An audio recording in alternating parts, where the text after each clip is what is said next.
गांव कालीपुर अपनी प्राकृतिक सुंदरता और शांत माहौल के लिए जाना जाता था, लेकिन इसके बाहरी छोर पर खड़ा पुराना पीपल का पेड़ एक डरावनी कहानी समेटे हुए था। दिन के उजाले में यह पेड़ सामान्य लगता था, लेकिन जैसे ही अंधेरा घिरता, इसकी शाखाओं में कोई अज्ञात साया घूमता दिखाई देता। गांव में अफवाह थी कि इस पेड़ के पास जिसने भी रात गुजारी, वह या तो जिंदा नहीं बचा या फिर उसकी मानसिक हालत खराब हो गई। लेकिन रवि, जो हाल ही में शहर से पढ़ाई पूरी करके लौटा था, इन सभी कहानियों को सिर्फ अंधविश्वास मानता था। उसने तय किया कि इस रहस्य को सुलझाएगा और साबित करेगा कि यह सब मनगढ़ंत बातें हैं। रवि अपने दोस्त मोहन के साथ उस पीपल के पेड़ के पास पहुंचा। रात के 12 बज रहे थे। आसमान में बादल थे और हल्की ठंडी हवा बह रही थी। चारों ओर घुप अंधेरा था। केवल उनकी टॉर्च की रोशनी सामने के रास्ते को रोशन कर रही थी। यार, ये जगह वाकई अजीब लग रही है, मोहन ने कहा। अरे, ये सब तुम्हारे दिमाग का भ्रम है। चलो पेड़ के नीचे बैठते हैं, रवि ने हंसते हुए जवाब दिया। जैसे ही वे दोनों पेड़ के पास पहुंचे, अचानक ठंडी हवा और तेज हो गई। ऐसा लगा मानो कोई उनके आसपास घूम रहा हो। तभी उन्हें एक हल्की सिसकने की आवाज सुनाई दी। तुमने सुना? मोहन के चेहरे पर घबराहट थी। हाँ, पर यह आवाज कहां से आ रही है? रवि ने चारों तरफ देखा। तभी एक लंबे बालों वाली सफेद साड़ी पहने औरत पेड़ के पीछे से निकली। उसकी आंखें काली और गहरी थीं, जैसे गहरे कुएं में झांक रहे हों। वह धीरे धीरे उनकी ओर बढ़ने लगी। तुम्हें यहां नहीं आना चाहिए था, एक धीमी मगर डरावनी आवाज गूंजी। रवि और मोहन के रोंगटे खड़े हो गए। वे भागने के लिए मुड़े ही थे कि अचानक जमीन कांपने लगी और पेड़ की शाखाएं खुद ब खुद हिलने लगीं। हवा में किसी के कराहने और रोने की आवाज गूंजने लगी। दोनों दोस्त जैसे तैसे जान बचाकर भागे और सीधा गांव के मंदिर पहुंचे। वहां के पुजारी पंडित हरिदत्त पहले से ही उनका इंतजार कर रहे थे। अगले दिन रवि ने गांव के बुजुर्गों से इस भूतिया पीपल के बारे में पूछताछ की।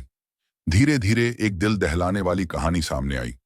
करीब 40 साल पहले गांव में चंपा नाम की एक सुंदर युवती रहती थी। वह गरीब थी, लेकिन बहुत ईमानदार और निडर थी।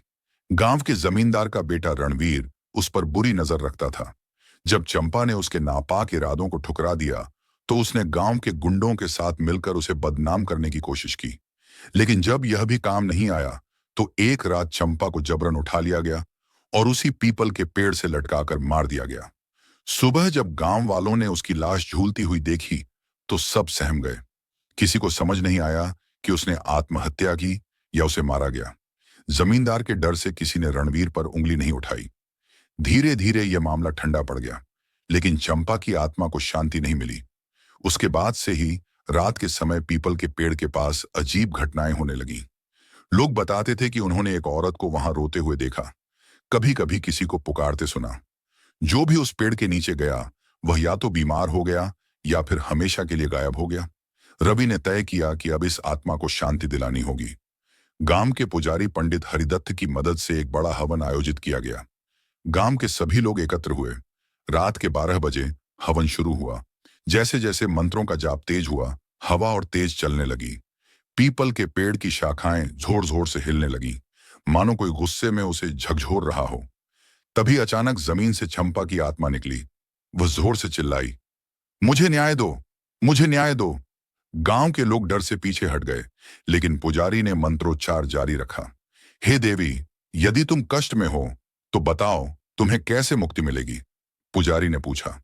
आत्मा धीरे धीरे शांत हुई और बोली, जिस जमींदार ने मेरा जीवन बर्बाद किया, उसका वंश अब भी फल फूल रहा है, जबकि मैं भटक रही हूं। जब तक उसके वंश का कोई व्यक्ति मुझे क्षमा नहीं मांगेगा, तब तक मैं मुक्त नहीं हो सकती। तभी गांव का एक युवक रवि ठाकुर सामने आया, जो रणवीर जमींदार का पोता था। वह डर से कांप रहा था, लेकिन हिम्मत जुटाकर उसने कहा, मैं अपने पूर्वजों के किए अपराधों के लिए क्षमा मांगता हूं। कृपया हमें माफ कर दो और शांति से जाओ। चंपा की आत्मा की आंखों से आंसू निकल आए। उसने एक हल्की मुस्कान दी और धीरे धीरे उसका शरीर सफेद रोशनी में बदल गया। उसके साथ ही हवा शांत हो गई और पीपल का पेड़ स्थिर हो गया। अब गांव में पीपल का पेड़ खौफ का नहीं, बल्कि न्याय और मुक्ति का प्रतीक बन चुका था। लोग वहां पूजा करने लगे और चंपा को देवी का रूप मानकर उसकी याद में वहां एक छोटा मंदिर बना दिया गया। लेकिन कुछ लोग अब भी कहते हैं कि कभी कभी रात के समय वहां एक हल्की सिसकने की आवाज सुनाई देती है, शायद किसी और की आत्मा जो अब भी न्याय की तलाश में है।